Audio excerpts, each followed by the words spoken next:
What's going on YouTube? Farad Hashim checking in from Flick Refinery. And today we're just going to have a conversation about a topic I was just thinking about.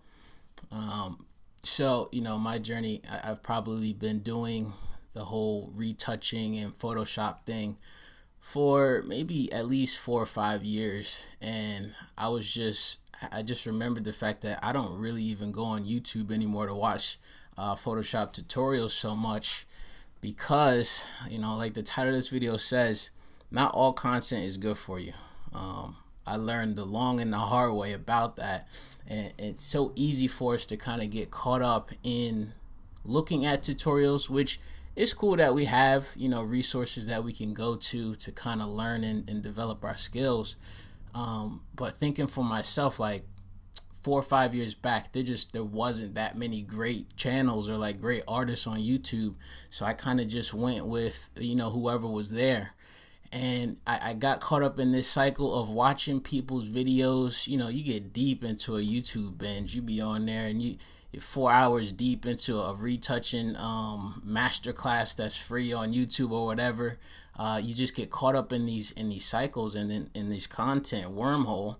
And what I didn't realize was I was learning from a bunch of people whose work I didn't even really enjoy.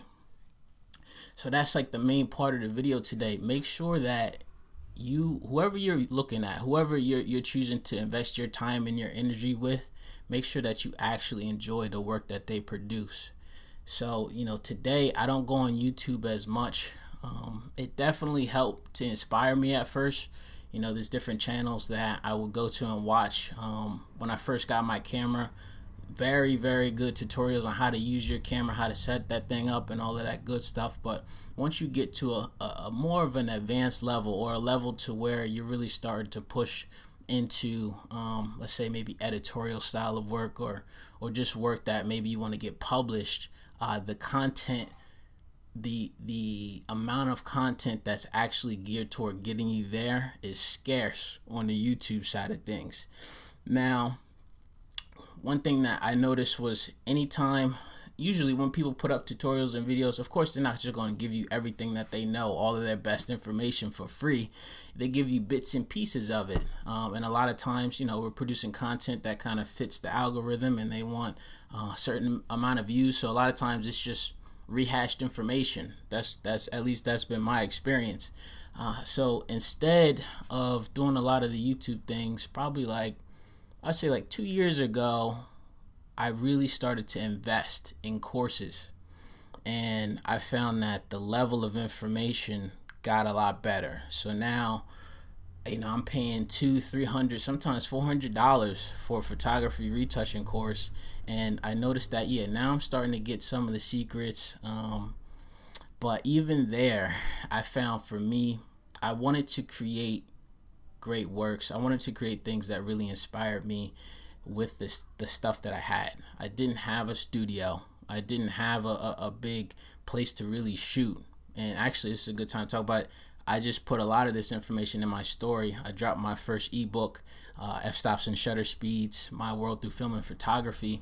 And in that book, I talk about this journey, this process to get to where I'm at today, and overcoming so many challenges. So, I pull up to these courses. I got my money ready. I'm investing in myself, getting better. But I go to my class, and the person is teaching me from a New York City studio.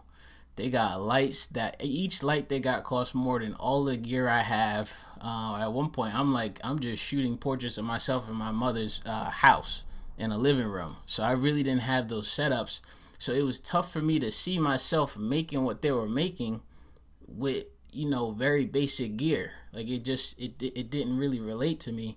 So that at least taught me the basics, right, on how to retouch. I guess there are some certain standards for when we do retouches. There's certain things that happen on each and every time, and there's definitely a certain science behind photography. Like a well-composed shot is a well-composed shot. Like good lighting is good lighting. But learning how I could apply or get more creative with the things that I had and get to a higher level, that wasn't present for me. So it took a lot of trial and error, a lot of investing in these courses, and eventually you get to a point where you start to feel comfortable with just producing with what you have. After all of that time, after all of that investment, I did pick up enough skill sets to start to look at this thing differently. It wasn't just I'm following somebody's process from a class. It's, oh, I fully understand how this application Photoshop works. Or I fully understand that, oh, I maybe don't have that light, but I can get similar lighting using these setups. So eventually you start to be able to get to that point. And that's where things started to really take shape and change, because I'll be honest, even the stuff that I was using, what up, DeLacy? I see DeLacy's in the building. Even those courses, even those expensive courses, right? Even the ones at $400.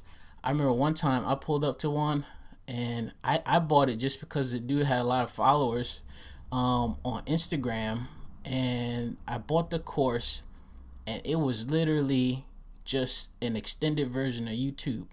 It was like YouTube University, and I spent a bunch of money in that course, and I was like, yo, you didn't teach me nothing. I didn't learn nothing, but I spent all my money on this course. So after that one, I was like, okay, well, maybe I ain't really investing so much or so heavily into these courses. And to be real, there's probably 2 or 3 like photography channels that I really follow. Most of the time when I'm on YouTube, it's to figure out a very specific issue, because each edit or each retouch, it's a project in itself. Like, there's always new challenges that come about, and I'll go on YouTube to kind of learn, okay, what is this mixer brush do, or what does this option do if I click this box. But I don't really spend almost any time really ingesting too much content. But if you are still in that stage, it's cool. I understand it. I was definitely there for a few years, but I really would recommend, like, go to them channels you've been putting a lot of hours in. Go to that person's personal website and see if that's actually the work you want to produce. Because if not, you're gonna be wasting a good bit of time and energy and possibly money investing in these things. Because once you get caught in that sales funnel, like some of them sales funnels is respect. I respect that. Yo, what up, Pac? Okay, we got the family in the building. But yeah, we're just talking tonight about not all content being great for us. I very much make sure that I view content of people who I respect and work that I really like. And sometimes you're lucky. There are a few people, like fast forward to 2020, there are some good resources out there. You just got to be careful and actually look for them and find them. Like, before this video, I just hopped on to the YouTube search, and I was basically going on there just to see what it was like. Like, I haven't seen a bunch of Photoshop tutorials this year, and I'll be honest, I'm not going to put people on blast, but I looked at posts, I looked at tutorials from this year, and there was at least half of them videos was telling you how to do a bad job, in my personal opinion. But again, it's probably no knock to them. They're just making content like that people want to see and click and view, but you don't got to get caught in that cycle. I gave you a really big tip. It'd be similar to, like, you want a trainer. Like, if I want a trainer, I'm gonna go to somebody like DeLacy. Like, I'm not about to just I wouldn't go to a trainer that eats as many sandwiches as I do currently. You know what I mean? I'm not going to do that. So just make sure the work makes sense. Make sure that it's where you want to go. And it's going to save us a lot of time and a lot of frustration and energy. But yeah, man, I want to start coming on to these lives and just having a more casual conversation more regularly. I really like this setup. I'm actually able to get a little fancy and pull up part of my screen. So actually, let's check out a couple of recent edits. Let's see. So this is these are cool. So these are good examples of the level I'm kind of at right now. Honestly, I did this probably 6 months ago or so. Maybe a little bit less, maybe like 4 or 5 months ago. This is the raw image, right? And then this is what it looks like after. So yeah, there's no tutorial that's gonna tell me exactly how to go from this point to this point. Okay, there's not one tutorial that does that. it takes a lot of time. It takes a lot of learning the actual program Photoshop as a tool. You're not there to go and invest in somebody's workflow completely. You want to understand what is going on. That was always my biggest issue with the classes. I'd always be in there and they'd be telling me this is step 1, 2, 3, and 4, but I didn't even fully know what you're telling me. Like, what you should be like, that's what we'll talk about on this channel. Why and like what are we actually doing? The processes and following all of that, the certain doctrines, I'm not really into that, because for something like this, like, you know, see, I had to do background replacement. I had to extend the background. I'm doing, you know, skin retouching, obviously, on a portrait shot. I'm doing different color work. We'll see this picture here. This was actually an image that was published this year.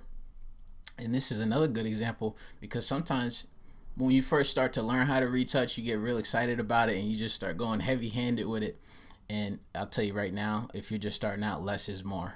Whatever setting you have it dialed up to right now, I bet you if you scaled it back, it's going to look better.